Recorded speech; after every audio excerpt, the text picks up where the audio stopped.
विधानसभा चुनाव खत्म होते ही आए एग्जिट पोल ने सियासी पारे को आसमान पर पहुंचा दिया है।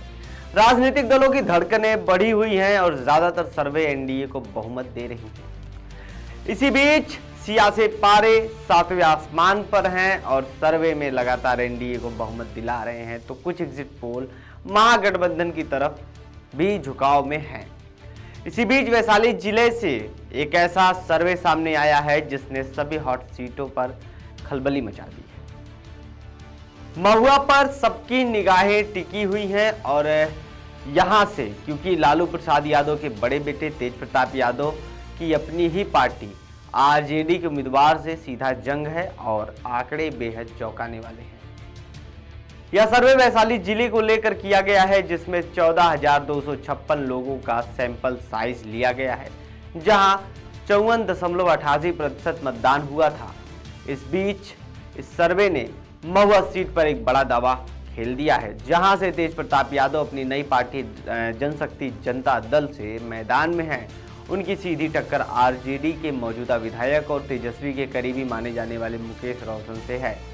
इस सर्वे ने तेज प्रताप के समर्थकों की चिंता बढ़ा दी है। सर्वे में तेज प्रताप को 0 सीट मिलती हुई देखी जा रही है।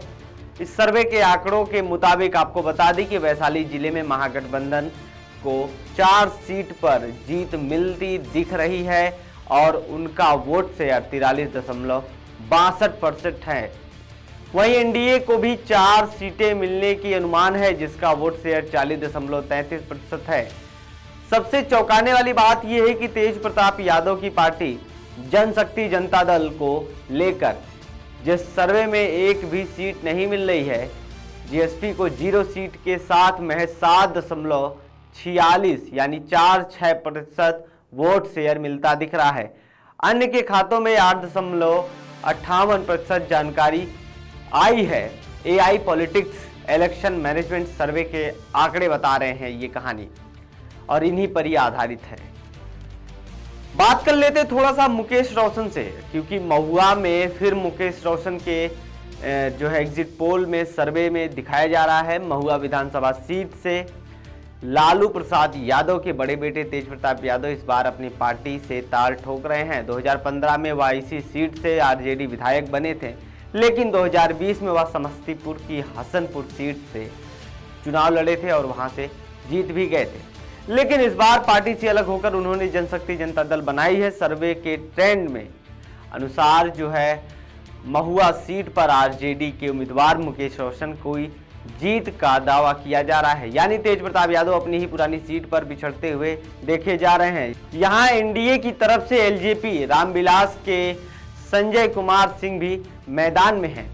अब लेकिन इसमें एक बार और सवाल उठता है कि भाई कल जिस प्रकार से वोटिंग हुई सेकंड फेज की और एग्जिट पोल भी रिलीज हुए 7 बजे के बाद, तो किस किस बाहुबली के घरों में अब 14 नवंबर को सन्नाटा पसरेगा, रिजल्ट आएगा, कौन कौन से वो बाहुबली हैं जो इस बार मैदान से बेदखल होने वाले हैं, भागने वाले हैं और हारने वाले हैं। तो चलिए शुरू करते हैं। कुछ लोगों की चर्चा भी करेंगे इसमें, जैसे कि मोकामा हो गया और शहाबुद्दीन की वो सीट हो गई, और भी कई सारी सीटें हैं जिन पर आज हम चर्चा करेंगे इस पूरे वीडियो में। तो भाई बिहार के एग्जिट पोल के नतीजों ने जहां एनडीए को पूर्ण बहुमत दिखाकर हड़कंप मचा दिया है, वहीं इन नतीजों ने राज्य की राजनीति के बाहुबली चेहरों के भविष्य को भी काफी हद तक साफ भी कर दिया है। बिहार चुनाव में इस बार भी ज्यादातर बाहुबली नेता महागठबंधन के टिकट पर मैदान में थे, जबकि एनडीए कानून व्यवस्था के मुद्दे पर चुनाव लड़ रहा था। एग्जिट पोल के आंकड़े बताते हैं कि जनता ने कानून का साथ दिया है, जिससे कई कुख्यात बाहुबली के घरों में 14 नवंबर को सन्नाटा पसरने की पूरी संभावना है। एग्जिट पोल के नतीजों में कुछ ऐसी बाहुबली नेता भी हैं जिनके मजबूत जातीय समीकरण और व्यक्तिगत वर्चस्व के कारण उन्हें जीत मिलती दिख रही है। मोकामा के बाहुबली नेता अनंत सिंह और जेडीयू उम्मीदवार जो है वीणा देवी, जिनका प्रभाव गहरा है कि एग्जिट पोल में उनकी जीत की संकेत मिलती दिख रही है, जहां जातीय समीकरणों ने नीतीश के सुशासन को भी पीछे छोड़ दिया है। एग्जिट पोल के नतीजों में कुछ ऐसे बाहुबली नेता भी हैं जिनकी मजबूत जातीय समीकरण और व्यक्तिगत वर्चस्व के कारण उन्हें जीत मिलती दिख रही है। मोकामा के बाहुबली नेता और जेडीयू उम्मीदवार अनंत सिंह के क्षेत्र में उनका प्रभाव इतना गहरा है कि एग्जिट पोल में उनकी जीत का संकेत मिला है। यहाँ जातीय समीकरणों ने नीतीश के सुशासन को भी पीछे छोड़ते दिखाई दे रहा है। इस सीट पर दूसरे बाहुबली नेता सूरजभान की पत्नी वीणा देवी की हार बताई गई है। एग्जिट पोल में किस किस बाहुबली की जीत पक्की हो रही है? एग्जिट पोल में सबसे ज्यादा निशाना महागठबंधन के उन बाहुबली उम्मीदवारों को बनाया गया है जिनकी जीत को आरजेडी अध्यक्ष लालू यादव और तेजस्वी यादव को पक्का माना गया था। एनडीए के जंगल राज पर लगातार किए गए हमलों और कानून व्यवस्थाओं के मुद्दों पर जनता ने गंभीरता से लिया है और नवादा के वारिसलीगंज सीट से आरजेडी के टिकट पर अनीता देवी और बीजेपी की टिकट पर अरुणा देवी मैदान में है। अनीता देवी बाहुबली अशोक महतो की पत्नी है, जबकि अरुणा देवी बाहुबली अखिलेश सिंह की पत्नी है। एग्जिट पोल के नतीजों में अनीता देवी की हार और अरुणा देवी की जीत होती दिख रही है। अब बात करते हैं अनंत सिंह मुन्ना और रितलाल का। क्या होगा भाई इनका? जेडीयू से एक तरफ बाहुबली बिंदी यादव की पत्नी और मौजूदा एमएलए मनोरमा देवी गया में फंसती हुई नजर आ रही हैं। सत्ता विरोधी लहर के कारण उन्हें नुकसान हो सकता है। आरजेडी के टिकट पर दानापुर से चुनाव लड़ रहे रितलाल यादव की सीट भी फंसती हुई नजर आ रही है।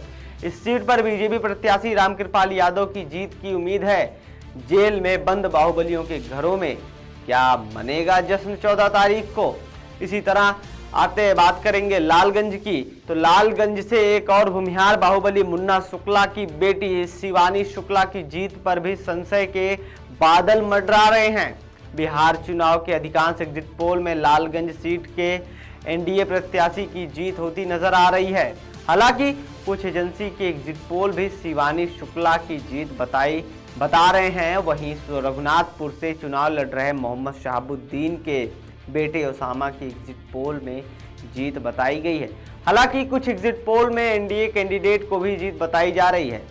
आते बात करेंगे कुल मिलाकर जो इस बार के चुनाव में बाहुबली नेताओं ने वोटरों को प्रभावित करने में सफलता पाई है। यह स्पष्ट है कि 14 नवंबर को मतगणना के दिन कई बाहुबली उम्मीदवार और उनके समर्थक के घरों में सन्नाटा पसर सकता है, जबकि अनंत सिंह जैसे नेताओं के घरों में जश्न मनाया जाएगा और तैयारी भी लगातार 1 लाख भोजों की भी जा रही है।